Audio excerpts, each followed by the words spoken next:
Rich Brome from Phone Scoop here, taking a look at the new LG G5, their flagship phone for 2016. As you can see, it has rounded glass at the top. The top is also where you'll find the audio port and the infrared port for controlling your home audio-video equipment. On the back, you'll find dual cameras. One of them is wide angle, very wide angle in fact. You'll also see a fingerprint reader and lock button on the back. You will not find a volume button. LG's moved that to the side this year, a big change for them. On the side, you'll also find the release button for the bottom, which pops out to add different accessories, improving the camera and audio functions. The bottom also has a USB Type-C port. The LG G5 has an always-on display that always shows you the time and date, and in some cases certain notifications. Pressing the lock button on the back will show you the lock screen. You can also configure it to skip the lock screen with your fingerprint. Going into the interface, you'll see a standard Android home screen. You can configure the Android buttons at the bottom here. The notifications will show up here, and then the quick settings on the top half. In terms of quick settings, there's a bunch of little toggles that you can scroll through.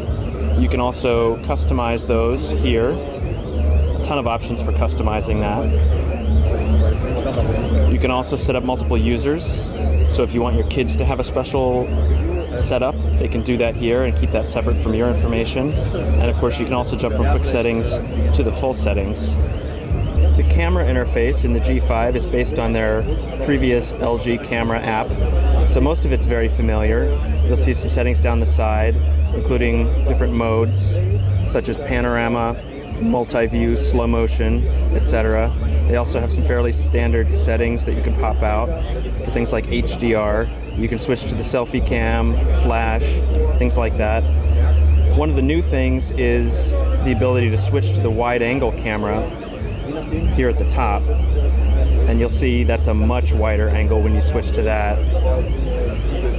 Going into this little toggle, there's a simple mode where everything's automatic and there are no settings, the standard auto mode, which has the settings we just looked at, and then there's the full manual mode where you can choose manual white balance, focus, exposure, ISO, exposure lock, and you can also set the shutter speed all the way up to a very impressive 30 seconds for some really nice long exposure night shots, or very fast up to 1/32 hundredth of a second for very fast motion in bright light. Of course, one of the most interesting and unique features of the LG G5 is the way the bottom part slides out. That is the new LG G5.